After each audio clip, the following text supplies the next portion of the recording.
Hello everybody, Connor here, and welcome back to another episode of Gaming Retrospective. Today we're going to be talking about one of the most obscure 2D classic Sonic games, Sonic CD, also known by its full government name, Sonic the Hedgehog CD, which is Sonic the Hedgehog for the Sega CD. The Sega CD is an add-on for the Sega Genesis that uses CDs to play games instead of cartridges. It was released in America in October 1992 for the steep price of $2.99. It ended up only selling 2.24 million units before being discontinued in 1995, which is pretty decent for it just being an add-on. Many of the games for the add-on were pretty lackluster. Sonic CD was the best-selling game for the add-on by far, selling over 1.5 million copies. Sonic CD was developed at the same time as Sonic 2, with the team in America working on Sonic 2 and the team in Japan working on Sonic CD. Sonic CD was originally planned to be an expanded version of the original Sonic the Hedgehog, but it ended up being expanded upon into its own separate project. You can tell this was the case considering how many levels share similarities to the levels in Sonic 1, and the gameplay is much similar to Sonic 1 compared to Sonic 2. Sonic CD released on the Sega CD in Japan on September 23, 1993. It released 2 months later in Europe and America on November 23, 1993. Two versions of Sonic CD later went on to release in 1995 and 1996 on the PC with minor fixes, the most noticeable being the opening cinematic being in a lot higher quality compared to the Sega CD version. With the game being stuck on a Sega Genesis add-on and a PC release in the 90s, the game fell into a bit of obscurity. It was seen as the black sheep of the 2D Sonic games and was missing whenever the 2D Sonic games were released. In 2005, Sega released the Sonic Gems collection for the GameCube, which was a collection of some of the most obscure games in the series.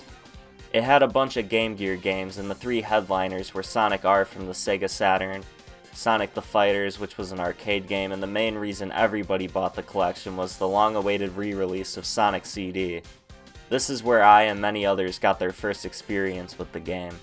The game ended up becoming much more widely available in 2011 with the release of the remastered version of the game for the Xbox 360, PlayStation 3, PC, and mobile devices.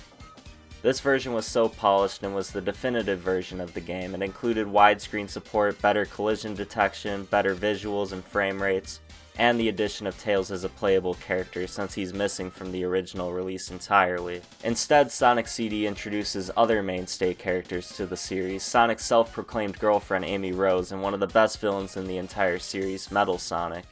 The game opens up with that classic Sonic title screen, but this time there's an amazing opening cinematic animated by Toei.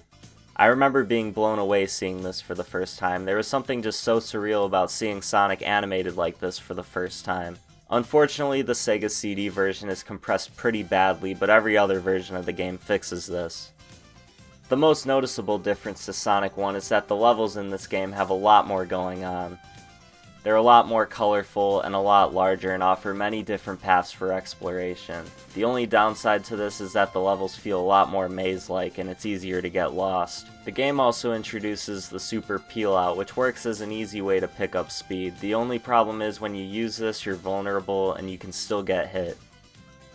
They also brought back the Spin Dash from Sonic 2, but it just feels so weird compared to Sonic 2. I don't know, there's just something so off about it.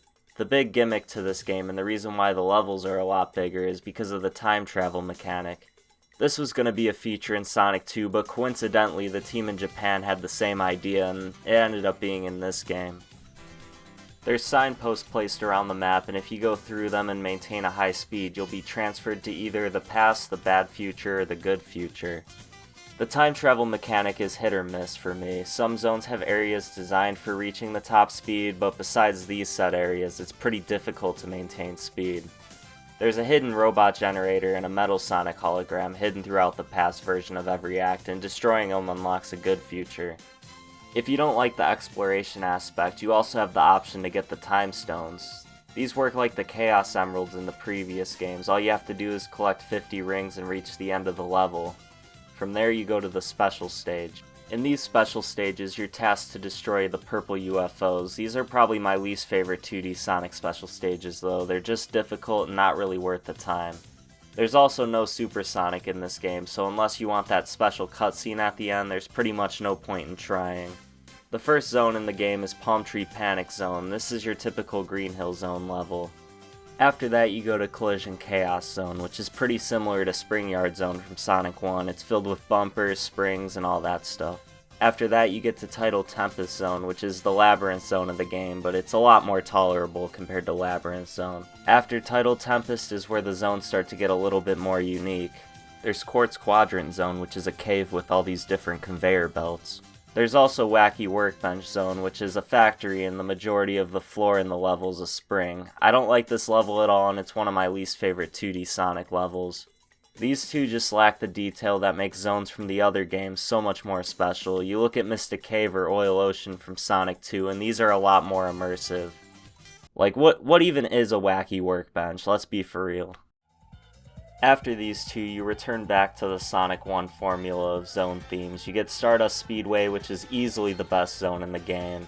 This is the zone where you have your face-off with Metal Sonic and reach the climax of the game. After that, you go to Metallic Madness Zone, which is pretty much just Scrap Brain from Sonic 1. The bosses in this game are some of the most creative in the series, but a lot of them just take 3 to 4 hits to be defeated. I really liked the bosses in Wacky Workbench and Quartz Quadrant. I thought they were pretty creative for Sonic bosses. There's also different designs for the past and future zones in the game, but the zones lack so much personality it doesn't even matter. One thing Sonic CD does excel in is the music department. The music features some of the best in the series. Japan and Europe got a different soundtrack than America did, and both have their ups and downs. Personally, I prefer the Japanese soundtrack over the American soundtrack, but I can't emphasize enough how amazing both of them are. There's also a sound test in the game where you could type in random codes. Christmas is coming up soon, so let's type that in.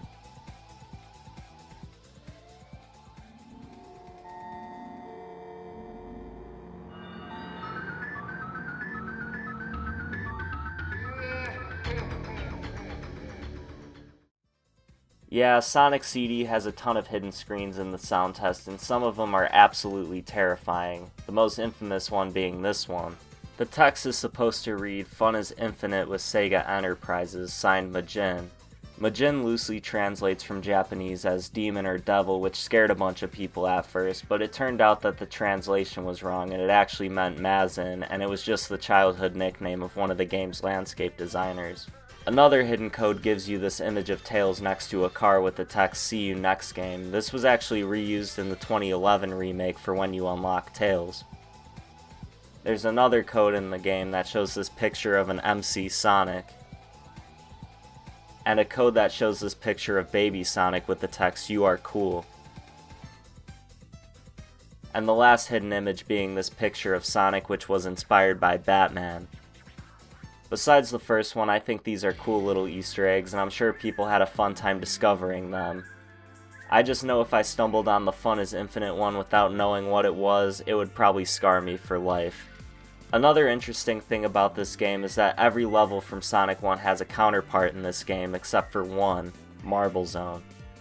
There was actually a cut level from this game intended to be between Palm Tree Panic Zone and Collision Chaos Zone. One director that worked on this game claimed the zone was at one point called Dubious Depth Zone, while another developer said that Radical Route was another name thrown around for it. There's not much known about this zone besides it being similar to Marble Zone and having rainbow waterfalls. There's also concept art of this zone on the planet map and a drawing for a possible boss for the zone. It was also said that it didn't match up with the speed of Sonic, which makes sense because Marble Zone is known for being too slow-paced for a Sonic game. The 2011 Christian Whitehead port also featured some cut zones. The most famous cut zone from this version was Desert Dazzle. This was based off of the scrap zone Dust Hill from Sonic 2. It was later implemented in the 2017 game Sonic Mania as Mirage Saloon Zone.